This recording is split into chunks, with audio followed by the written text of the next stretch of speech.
20 years. Wow.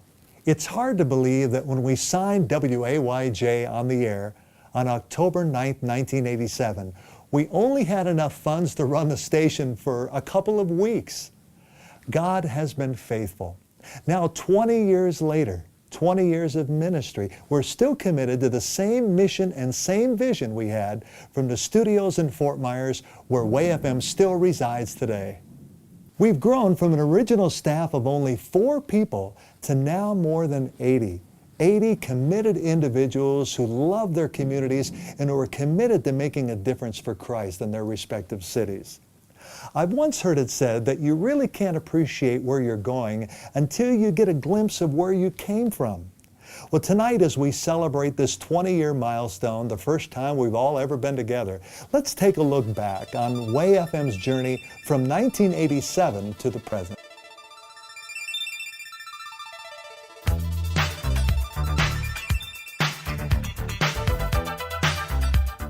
In the early 1980s, music, videos, shock jocks on local radio stations, and song lyrics were beginning to have a strong negative impact on the youth of America. The media was sending the wrong message to the youth of Southwest Florida, and for that matter, around the nation, promoting a lifestyle of drugs and promiscuity. The youth of Southwest Florida had no positive Christ-centered alternative to turn to every day. One night in 1984 would change our lives forever.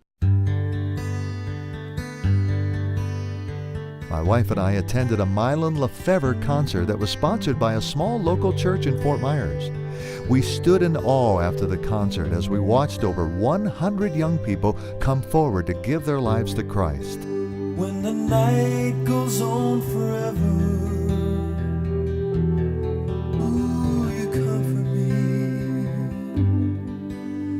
you comfort me.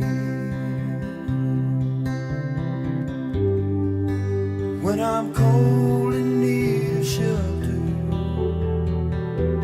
ooh, you comfort me. How you comfort me. On the ride home from the concert, Felice turned to me and said, "We need to start a radio station of our own for these young people to listen to."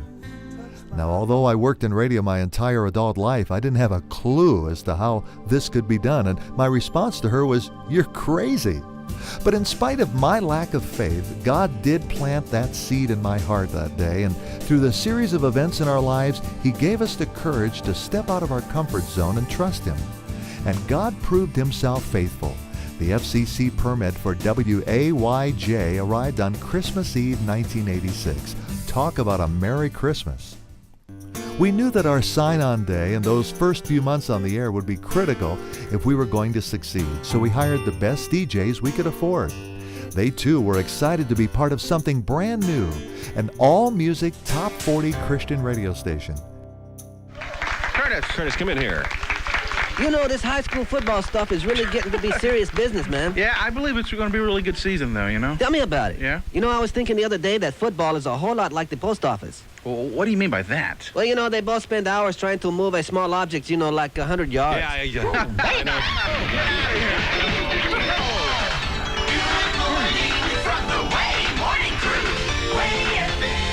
We soon had the attention of the local news media. But as Ron Elke reports, there are only 3 others like it in the country. The disc jockey sounds the same, and the music could easily be mistaken for the latest from one of rock's current stars.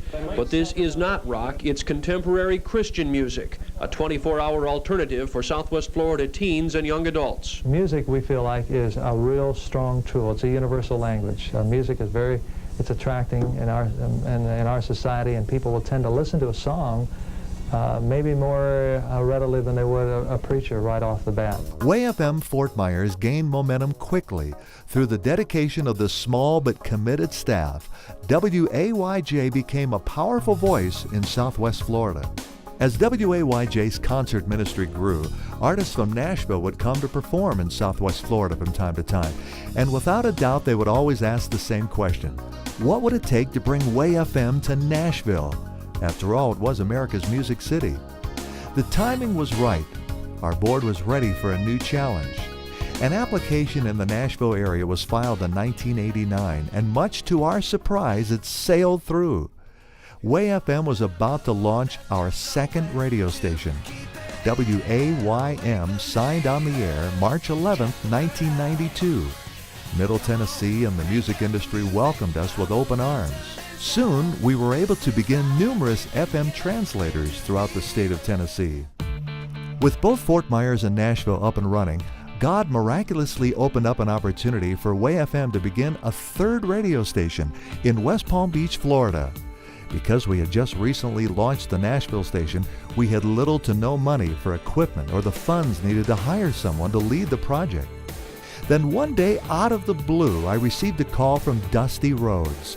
Although Dusty and I knew each other casually, Dusty informed me that WPIT, where he'd worked for 12 years in Pittsburgh, had just been sold. The timing was right, but it seemed financially impossible. A few weeks later, a foundation in California sent WAY-FM a gift of $10,000. They had heard about our dream to start a WAY-FM in West Palm Beach, and they wanted to help. That gift would help cover Dusty's salary for 1 year. Soon, Dusty was on his way to Florida, where he had the single-handed task of getting WAYF on the air. Many speaking engagements and fundraisers later, WAYF WAY-FM hit the airwaves in November of 1993. A new radio station signed on this morning in Riviera Beach. It was our largest station to date, and the people of South Florida welcomed us with open arms. Only 2 months on the air, WAY-FM West Palm Beach's first share-a-thon was a huge success, with over 2,000 excited listeners calling in to pledge their support and prayers. WAY-FM Media Group now had 3 radio stations. In 1995, God began to grow us in a new and unique way. In our attempt to run our own stations in the most cost-effective way, but without compromising the quality, the Christian Hit Radio Satellite Network was born. This would enable us to use our best talent in Nashville and feed our smaller staff stations in smaller markets. The addition of CHRSN also meant more office space in the already cramped Nashville studios in Brentwood. At about this time, the Cool Springs area in Franklin was exploding with growth. This seemed the perfect place to relocate. We began to pray and ask God for direction. It wasn't long before God led us to the perfect piece of property. Soon we were in the midst of a building campaign, and the ministry center was underway. God blessed in a marvelous way. The building process went flawlessly, and by 1999, WAY-FM's ministry center was completed debt-free, thanks to the generous hearts of many WAY-FM listeners, recording artists, and businesses alike. And of course, just when we had barely unpacked the boxes and settled in, God had more plans in store for us. I, along with the WAY-FM board, began to feel the need to establish a new corporate office. This would allow the WAY-FM Ministry Center in Nashville to fully function in its purpose and separate the on-air from all the administration work. The WAY-FM board discussed our options. We already had an application for a new Denver radio station. Was this where it should be? Then one of our board members said, "What about Colorado Springs? Aren't there a lot of other ministries there?" It was like a light came on. This was our answer. So in the summer of 2001, I left the GM row in Nashville and headed for Colorado. Now, separated from the day-to-day radio operations, I'd have time to focus on growing the ministry. Dusty would also make the move to Colorado Springs and was promoted to Chief Operating Officer. Preparations were made for a new period of anticipated growth, and grow we did. WAY-FM Huntsville signed on in May of 2003. On sign-on day, more than 2,000 people stopped by to see the new studios and welcome WAY-FM to Huntsville.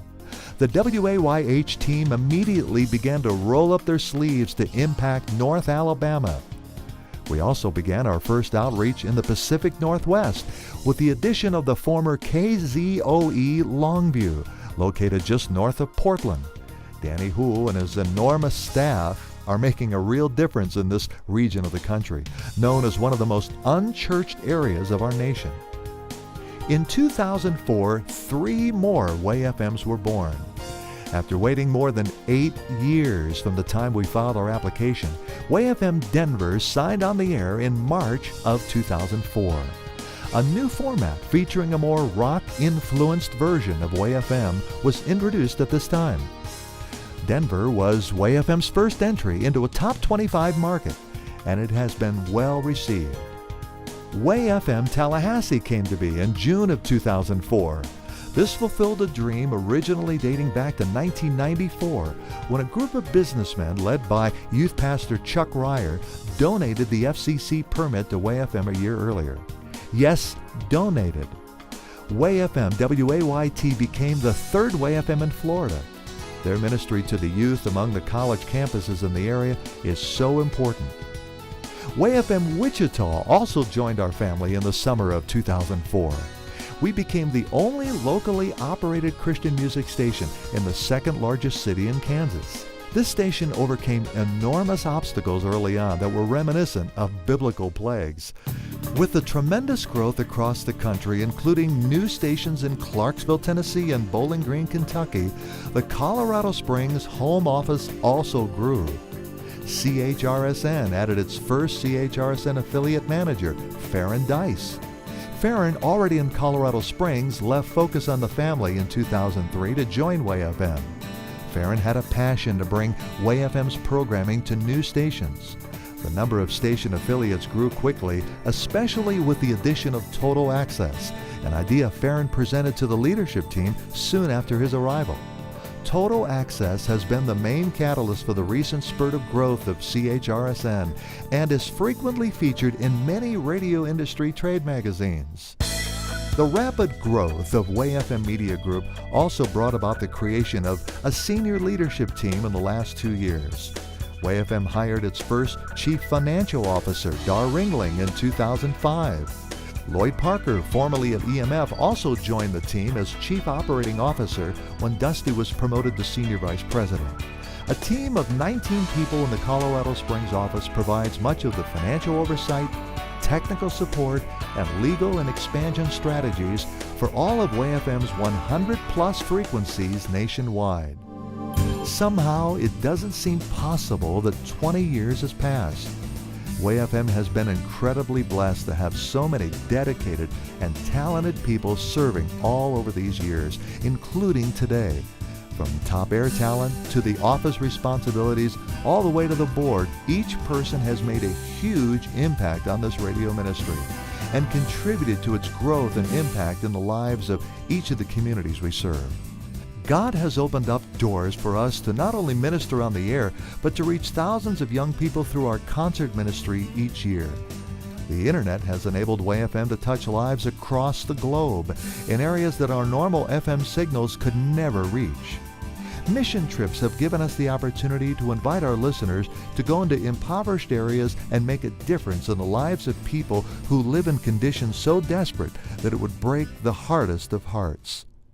Looking back, Felice and I will never forget that first day on the air, wondering if we would ever make it to our first anniversary. We're giving a music style, a top 40 contemporary style, with music about answers, about life in Jesus Christ, the fact that He loves them, the fact that there is a better way. So tonight, as we celebrate this 20-year milestone together, let us always be mindful of the first scripture God gave to Felice and myself before WAY-FM was even in our dreams. I will instruct you and teach you in the way you should go.